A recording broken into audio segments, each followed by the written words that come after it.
IPhone घेणं माझं छोटंसं ड्रीम होतं. माझं स्वप्न माझ्या बहिणीनं पूर्ण करून दाखवलं. नमस्कार राम राम मंडळी, 100 डेज मिनी ब्लॉग चॅलेंज मध्ये तुमचं पुन्हा एकदा स्वागत आहे. अगोदरच्या व्हिडिओमध्ये तुम्ही पाहिलाच असाल ना, माझी व्हिडिओ क्लिअर होते ना माझा व्हॉइस ओव्हर एवढा चांगला होता. माझी खूप दिवसापासून इच्छा होती की बाबा व्लॉग करतोय म्हणताना थोडी तरी क्लिअरिटी आली पाहिजे आणि आयफोन घ्यायचा होता मला. खरं तर जसं मी व्लॉग स्टार्ट केलो तसं दीदी म्हणलीच होती दिवाळीपर्यंत तुला आयफोन घ्यायचं म्हणजे घ्यायचं, आणि माझी बहिणीनं माझं स्वप्न पूर्ण करून दाखवलं. घरच्यांकडून 1 रुपये न घेता, घरच्यांना न सांगता आम्ही आयफोन घ्यायला गेलो होतो. मनात एकच विचार होता की घरी आले की घरचे काय ओरडू नयेत. तसंच झालं, घरचे खूप ओरडले आम्हाला, पण आयफोन चांगल्यासाठीच घेतलो आम्ही. जेव्हा आम्ही आयफोन घेतला त्या दिवशीच आम्ही स्वामींच्या मंदिरात गेलतो, स्वामींच्या चरणी आयफोन ठेवला. आणि आज मी आलतो आमच्या घरच्या कुलदेवाला माचनूरला, सिद्धेश्वरांच्या चरणी आयफोन ठेवला, सिद्धेश्वरांचा आशीर्वाद घेतलो. दिवाळी असल्यामुळे घरी खूप पाहुणे येत होते, त्यामुळे ब्लॉग शूट नाही केलो आणि ब्लॉग एडिट करायचा तर विषय लांबच राहिला. शेवटी दिवाळी संपली आणि आहे तो आमचा रुटीन चालू झाला आणि ब्लॉग एडिट करून आज पोस्ट करायला लागलो. ब्लॉग शूट करताना मनामध्ये एक वेगळाच आनंद होता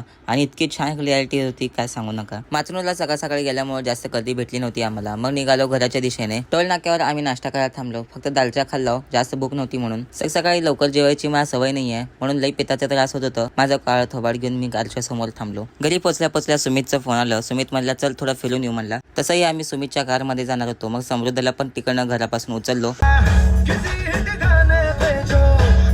ओगी फिरण्यापेक्षा मला गाडी तर शिकव म्हणलो सुमितला. मग गाडी शिकवायला लागला. मला स्टेरिंग फिरवता येत नव्हतं, सगळं ऑटोमॅटिकच होती गाडी. जोपर्यंत आपण स्वतःची गाडी चालवत नाही तोपर्यंत गाडी चालवता येत नाही असं मला वाटलं. हायवेला जास्त गाडी नसल्यामुळे मला गाडी चालवायला खूप मजा येत होती, तरी पण ह्याने स्टेरिंग फिरवत होता. दिवाळीचे फटाके फोडून आजचा व्लॉग इथंच संपला. भेटूया नेक्स्ट व्लॉग मध्ये. Thanks for watching.